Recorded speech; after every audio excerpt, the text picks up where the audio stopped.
Hi, this is Gina Lorenzo here, Remax Executive. Thank you for joining us for our weekly podcast. Today we have Tim Rohan. He's been with Remax for 25 years. He's out of our South Park office. He is one of Charlotte's top producing agents and has been for many years. Tim is going to be talking to us about the power of questions, how they can help you, especially in a listing presentation and with your clients in terms of generating more business. So, Tim, what kind of questions are we talking about? Well, we're talking about questions about them. Right? When we first meet somebody for the first time, we should always imagine that they have four initials tattooed on their forehead. MMFI. Make me feel important. I like that. How do we make people feel important? We ask them questions about themselves. Well, that's pretty much true for any kind of relationship, right? Not just real estate. Right, absolutely. So when you're at a listing presentation, what kind of questions are you asking? Well, it starts long before the listing presentation because you have to get to the presentation first. So if we're talking to total strangers on the phone, they're not going to set an appointment with us unless they feel confident that we're in it for them and not just in it for ourselves.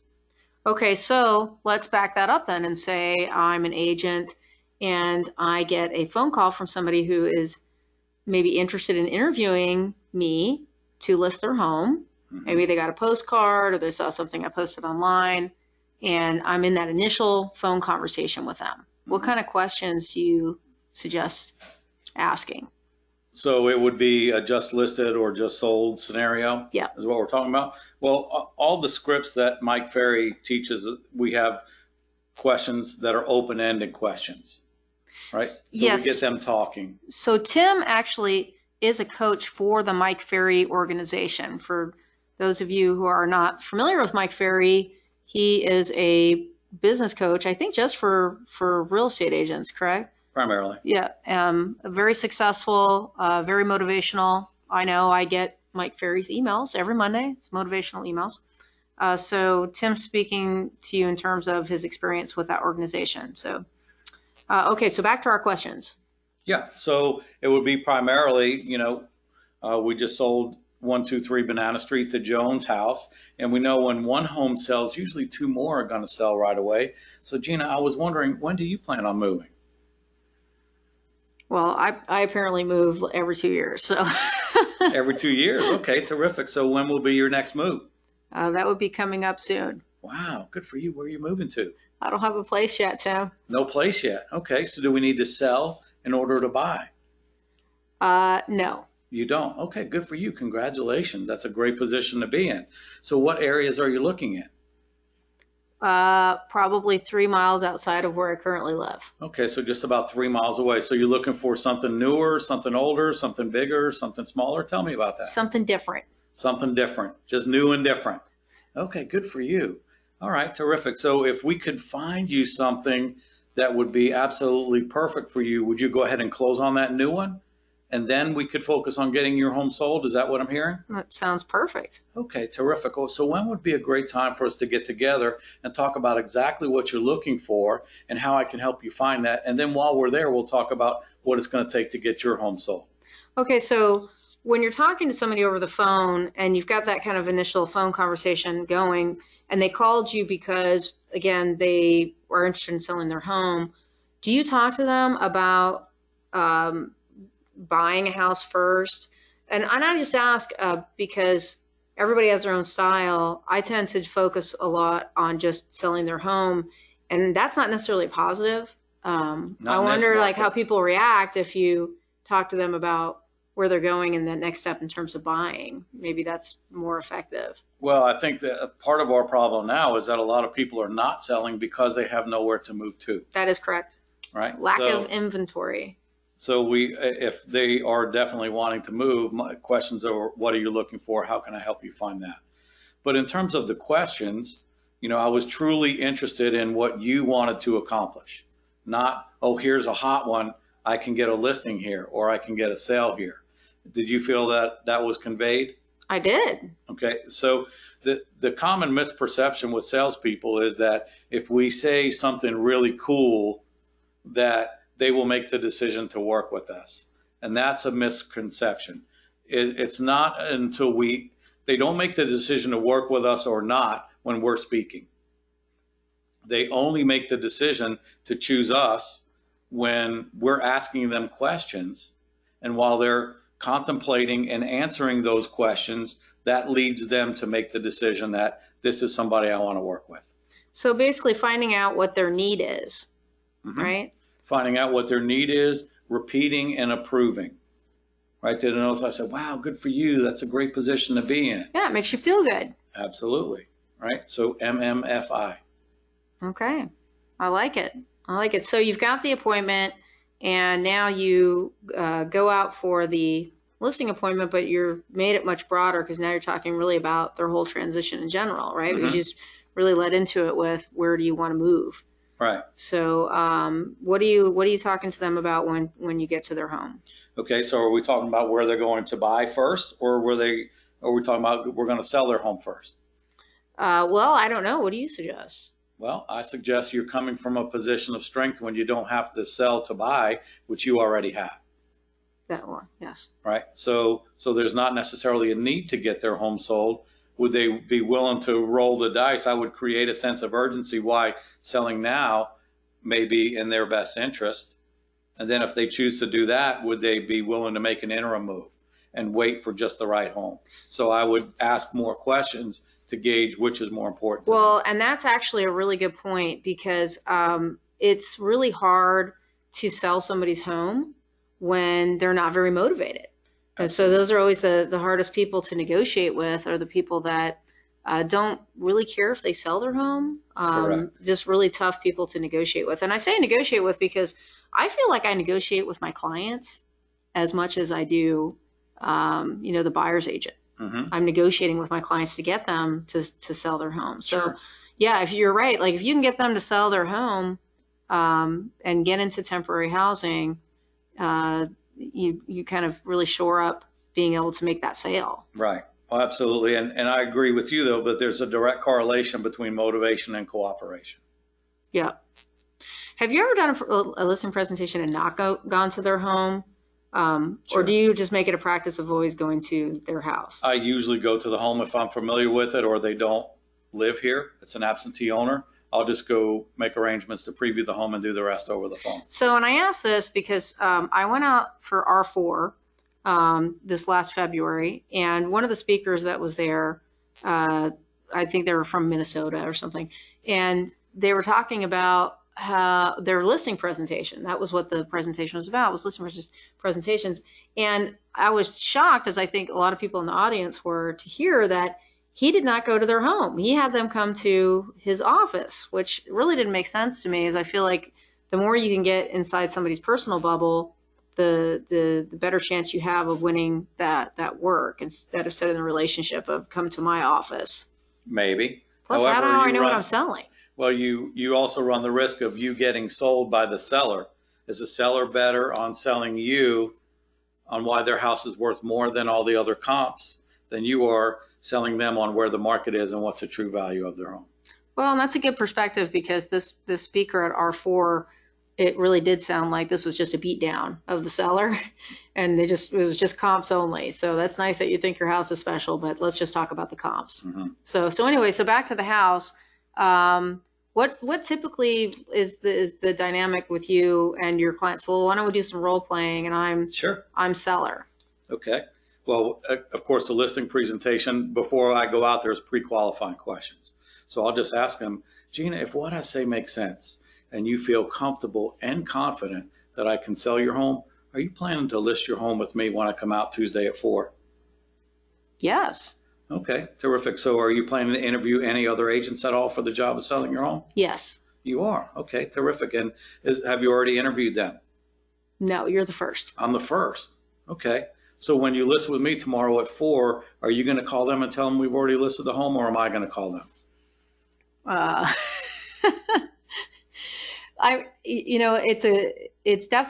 It makes people give you the answer that you want, right?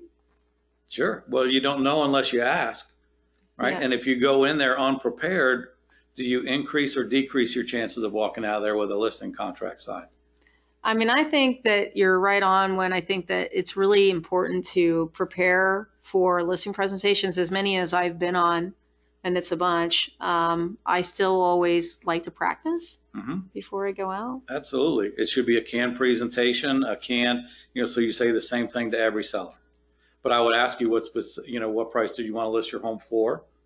Is there a price that you won't go below? How much do you owe? Are you considering selling it yourself? Right. And then it flushes out all the objections. Then I say, can you please describe your home for me? And how you answer that question is going to uncover what your personality style is. So if somebody says that their home is majestic, do you get a sense of what type of person they are? Well, it's not so much what they say, but how they say it. If you say, man, I've got the best lot in the neighborhood. When everybody comes over, they look around and they say, you clearly have the best lot in the neighborhood. And it's just incredible. Wait till you see it. I know that you're going to be all over the place and you're very expressive. If you say, yeah, it's 3 bedrooms, 2 baths, it's 2,400 square feet. I've got 0.35 acres and it was built in 1992. I know you're analytical. And it's all about the facts and the numbers. And so I'm going to present to you in your personality style. What do you do with those sellers that give you the one-word answer? Those are drivers. And you give them one-word answers back. Okay. I run into those. Yeah. A lot of people do, and a lot of people don't know how to handle them. They feel like they're getting bullied. Right? And they normally like to control the conversation. But the person asking the questions is the one that controls the conversation. So have you had a situation where you feel like the seller didn't want to answer your questions? Sometimes. And that's, we have to accept responsibility for our communication, right? If we're not getting the responses that we want, we need to take a look at why, and we need to change our approach. Now, do you think it's better to email any questions in advance of the listing appointment, or do you like the personal touch and you'd rather talk to them on the phone? I'd much rather talk to them on the phone. Okay. You can't close through an email. Yeah, that is correct. So I'm reading a book right now. It's about basically presentations. It's not about real estate. It's actually a different industry altogether, but definitely still the same concept and something it sounds like you do, and I know that I do, which is if my presentation is an hour and a half, I might spend max 30 minutes, sometimes even closer to really 15 minutes, talking about myself. And the rest of the time, I'm talking about the client or asking them about what their needs are, what their house value is, and I make it a lot more about the prospective client than I do about myself. Correct. They don't care about us one iota at all. The only thing they want to know is 3 things. How much will my home sell for? How long will it take to get it done? And what are you going to do it? I couldn't agree more. Okay, say those 3 things again, because that's absolutely true. Number 1 is, what will my home sell for? Number 2 is, how long will it take to get it? And number 3 is, what are you going to do to get it done? Right. So number 3 would be an opportunity to say, hey, here's my competency level. Here's what I do to get houses sold. But it really just comes back to, and this is why I'm going to sell your house. Mm-hmm. So one of the mistakes I think that new agents make for sure is when they go out for a listing presentation, they'll spend 45 minutes at the beginning talking about themselves or the firm or both, and their qualifications, their background, and I don't think that sellers initially really are taking any of that in. Probably not. So, because it's like when you've got something that you really want to ask that's really important, or something that you have to say, and you're just waiting for that other person to just finish, you're really not taking much in. Mm-hmm. Well, that's a great point. Can I expound on that? Yeah. What you just said is a perfect example of listening with the intent to respond. Right? You ask them a question, you're waiting for them to stop talking so you can say something else. That's what most people do. They're listening with the intent to respond, as opposed to listening with the intent to understand. What are they really trying to tell me? And it's not until you know what to say next, and you don't even have to think about it, that you can really give that kind of focus, because that's where the gold is when they say those extra things. That's when you can really find out what their motivation is. And the more you know about their motivation, the easier it's going to be for you to close. So I like that a lot. I think that's absolutely right on, in terms of how do people take in information, right? So if you're waiting for somebody to just get done talking because you really have something to say, I just don't think you're taking in a lot. It's sort of like when you've got to speak in front of a group, and you may say you're speaker number 3. You're not focused at all on what speaker number 1 or speaker number 2 are saying. You're just worried about, okay, I got to get my presentation right. And so it's not until you're done with your presentation that you can actually check in for the remaining speakers. So. Sure. Well, something along those lines, if we're going back to the listing presentation analogy, we have to be clear that a listing presentation is something we do with them, not something that we do to them. That's correct. And again, for me, it's about just answering the questions that I know that are top of mind for them. Mm-hmm. What are you going to sell my house for? How long is it going to take you to sell my house? What are you going to do to sell my house? Mm-hmm. And really, again, what are you going to do to sell my house? They're not even so much concerned about the actual details as much as tell me that you're going to do it. Give me confidence. And that's sort of where I'll kind of drop in with okay, this is why I'm competent. Mm-hmm. So, but it really all comes back to them. And I find that people are a lot more receptive if you just answer the question that's top of mind for them. And you make that the very first thing that you do. Absolutely. And that's why that first question on the pre-qualifying script, if you feel comfortable and confident, because it's two separate things. When you say comfortable, you feel comfortable that I have your best interests at heart. That's the comfort. But then the confident means you feel pretty sure I can get the job done. And sometimes you run into people that will bond out the wazoo. Oh, you have a Shih Tzu? I have a Shih Tzu. And they're for 2 hours, and they feel really comfortable with this person, but they're not so sure they can get the job done.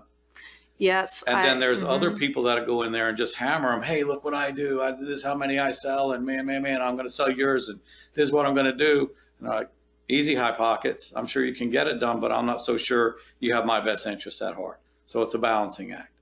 Yeah, and I think, again, too, it's just kind of finding out really what's most important to that particular seller. So not all sellers is crazy, but not all sellers are about maximizing the return on their house. Maybe it's something else. Maybe it's more important that it sell within a certain number of days. I just had this happen to me, actually. Somebody that had their home listed with another agent, and it was a relocation property, had been on the market for about a month, and they hadn't had an offer. So they called me and they said, well, we want to change realtors, which you can do when it's relocation. Absolutely. And so when I met with them, I said, well, what is it that you're looking for? What can I do different? As I looked at the photos looked great. And they said, we want to sell right now. And I said, okay, well, that would mean you need to lower your prices. The house was basically new. There wasn't any kind of improvements they were going to do to the house. There was really only one card to play. And they dropped it immediately, $30,000. They had no problem doing that. Mm-hmm. And I think that, again, that was business there for the other agent to take, but she just didn't listen to what her clients wanted. Right. Or she didn't know what to tell them. Right. Because when you go into a listing presentation and you tell them what the price should be, you own it. And then when it doesn't sell, now you're like, ruh-roh. Well, you told me. Right, exactly. So I always coach my clients, listen, we can't guarantee them a price. The only thing we can guarantee them is we'll get them the top dollar that the market will bear. And so based on the comparables, it appears the market is saying this is what your home is worth. And then we future pace them that the market's going to respond in one of 4 ways, right? In terms of what we did tonight in terms of price.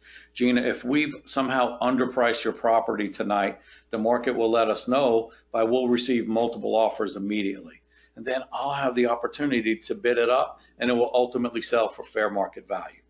Okay, that's option number 1. Option number 2 is we nailed the price here tonight.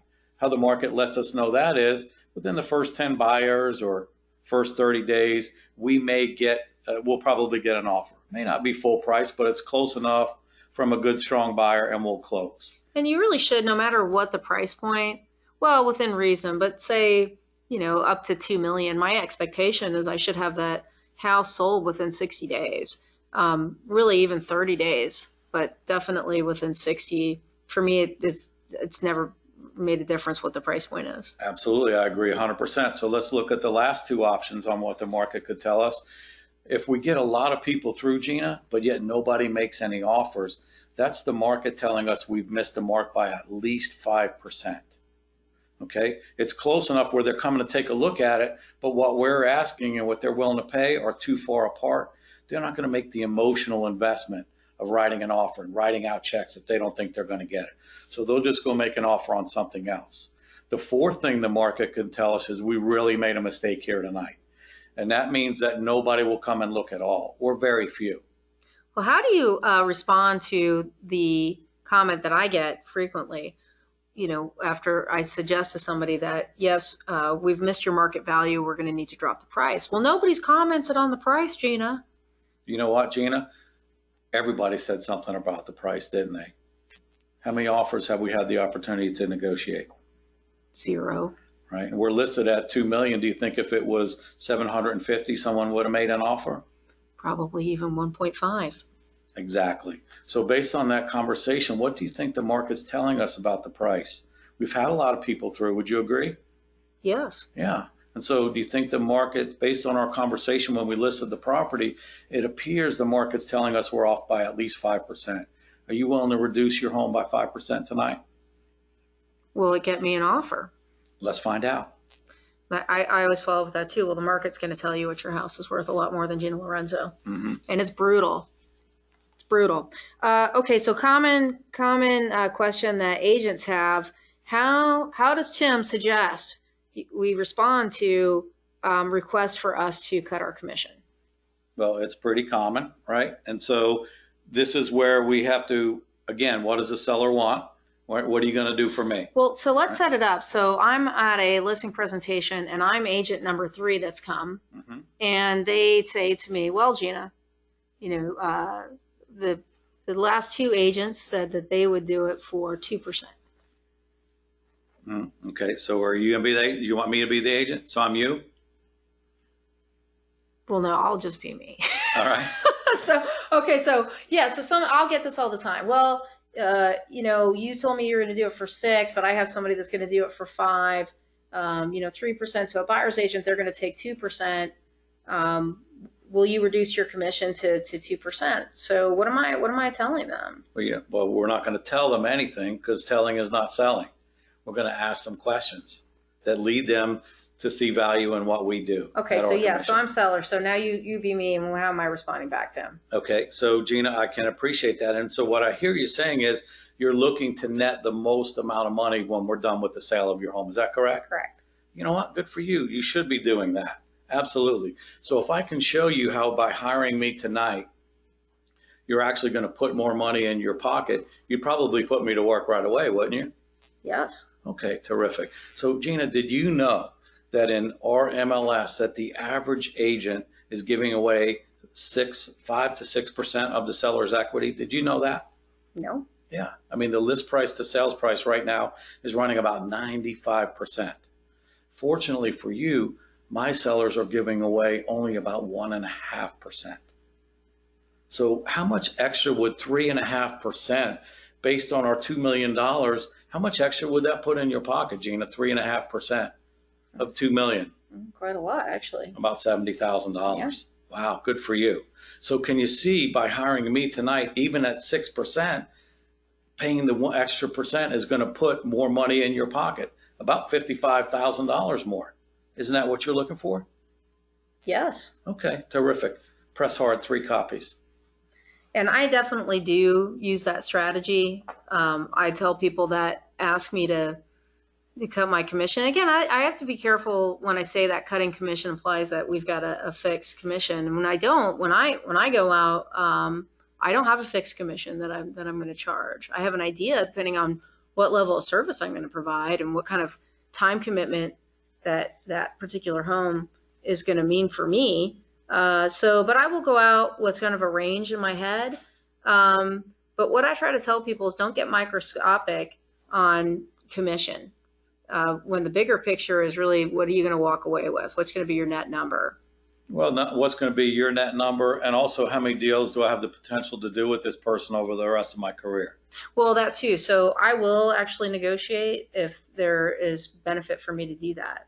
But in terms of a seller, I definitely talk to them about not being microscopic on just analyzing like what's the most that you're going to get? Maybe 1% from an agent, and in a $500,000 house, we're talking about $5,000 when I could potentially get you $20,000 more on the sale of your home. Sure. Well, I think the bottom line is they're looking at what are they going to get, right? They don't care what we're going to get at all, right? So what are they going to get? And so we have to convince them that there's value in us at full commission.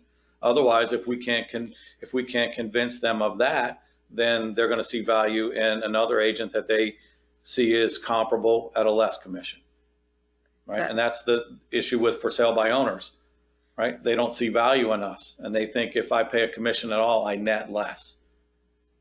So how do you handle clients who don't want to make any improvements to their house or any updates, and the house is a wreck? What do you do? Well, you tell them the truth, right? You just say, unfortunately, based on what I see right now, your home is not up to selling standard. So we've got a couple of options here, and you just let me know which one's best for you.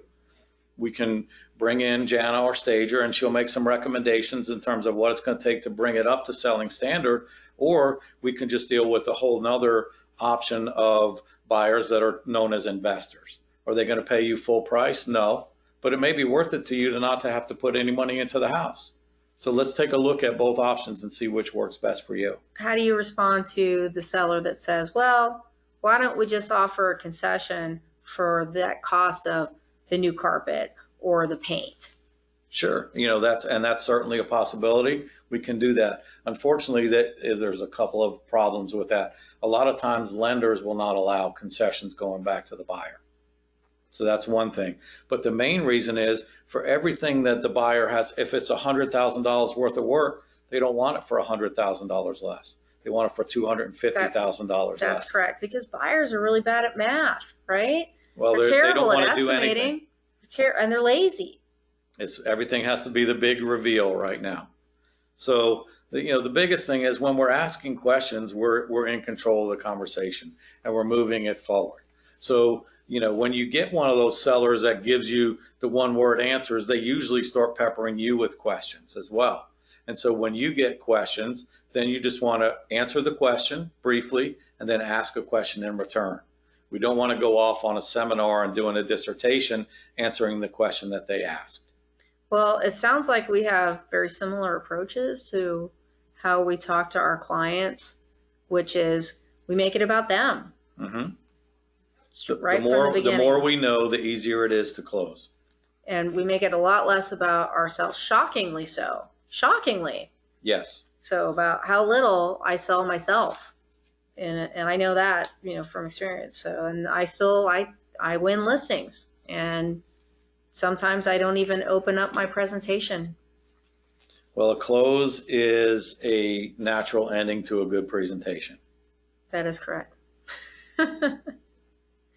So for anybody that has any questions for Tim, you want to share your phone number, your email. Are you doing coaching? You offering coaching? Well, everything would have to go through Mike Ferry, but I'd be more than happy to talk to them about that. Or if anybody has a persistent objection that they get stumped with all the time and, they gave me that one, I'll be glad to role play some objection handlers that they could use to overcome those going forward. Yeah, if you want to come and role play with Tim, again, on the commission question, that's always a big one.